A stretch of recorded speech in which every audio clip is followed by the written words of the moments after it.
இறை வார்த்தை மார்க்கு நற்செய்தி பிரிவு 5 இறைச்சொற்றொடர்கள் 21 முதல் 43 முடிய. இயேசு படகிலேறி கடலை கடந்து மீண்டும் மறுகரையை அடைந்ததும் பெருந்திரளான மக்கள் அவரிடம் வந்து கூடினர். அவர் கடற்கரையில் இருந்தார். தொழுகை கூட தலைவர்களில் ஒருவரான யாயிர் என்பவர் வந்து அவரை கண்டு அவரது காலில் விழுந்து, என் மகன் சாகும் தருவாயில் இருக்கிறாள்.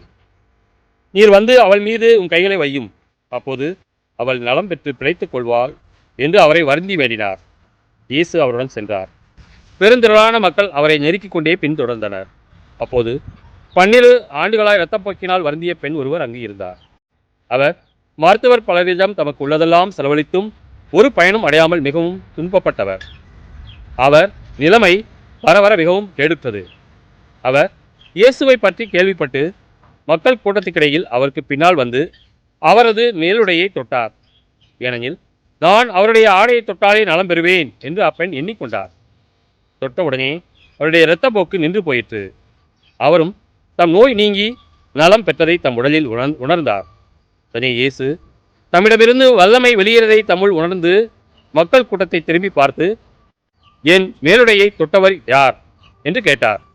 அதற்கு அவருடைய சீடர்கள் அவரிடம், இம்மக்கள் கூட்டம் உம்மை சூழ்ந்து நெருக்குவதைக் கண்டும் என்னை தொட்டவர் யார் என்கிறீரே என்றார்கள். ஆனால் அவர் தம் மேலுடையை தொட்டவரை காணும்படி சுற்றிலும் திரும்பி பார்த்து கொண்டிருந்தார். அப்போது அப்பெண் தமக்கு நேர்ந்ததை அறிந்தவராய் அஞ்சி நடுங்கிக் கொண்டு அவர் முன் வந்து விழுந்து நிகழ்ந்த அனைத்தையும் அவரிடம் சொன்னார். இயேசு அவரிடம், மகளே, உனது நம்பிக்கை உன்னை குணமாக்கிற்று, அமைதியுடன் போ, நீ நோய் நீங்கி நலமாயிரு என்றார். அவர் தொடர்ந்து பேசிக் கொண்டிருந்த போது தொழுகை கூட தலைவருடைய வீட்டிலிருந்து ஆள்கள் வந்து அவரிடம், உம்முடைய மகள் இறந்து விட்டால் போதகரை ஏன் இன்னும் தொந்தரவு செய்கிறீர் என்றார்கள்.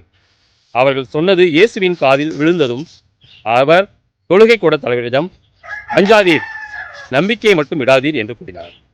அவர் பேதுரு, யாக்கோபின் சகோதரரான யோவான் ஆகியோரை தவிர வேறொருவரையும் தம்முடன் வரவிடவில்லை. அவர்கள் தொழுகை கூட தலைவரின் வீட்டிற்கு சென்றார்கள். அங்கே அமளியும் மக்கள் அழுது ஓலமிட்டு புலம்புவதையும் இயேசு கண்டார். அவர் உள்ளே சென்று, ஏன் இந்த அமளி, ஏன் இந்த அழுகை, சிறுமி இறக்கவில்லை, உறங்குகிறாள் என்றார். அவர்கள் அவரை பார்த்து நகைத்தார்கள். ஆனால் அவர் அனைவரையும் வெளியேற்றிய பின் சிறுமியின் தந்தையையும் தாயையும் தம்முடன் இருந்தவர்களையும் கூட்டிக் கொண்டு அச்சிறுமி இருந்த இடத்திற்கு சென்றார். சிறுமியின் கையை பிடித்து அவளிடம், தலித்தாகும் என்றார். அதற்கு சிறுமி, நான் உனக்கு சொல்கிறேன், எழுந்திடு என்பது பொருள்.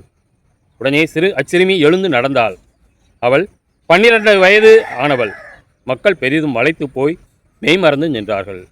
இதை யாருக்கும் தெரிவிக்கக்கூடாது என்ற அவர் அவர்களுக்கு கண்டிப்பாய் கட்டளையிட்டார். அவளுக்கு உணவு கொடுக்கவும் சொன்னார். கிறிஸ்துவின் நற்செய்தி.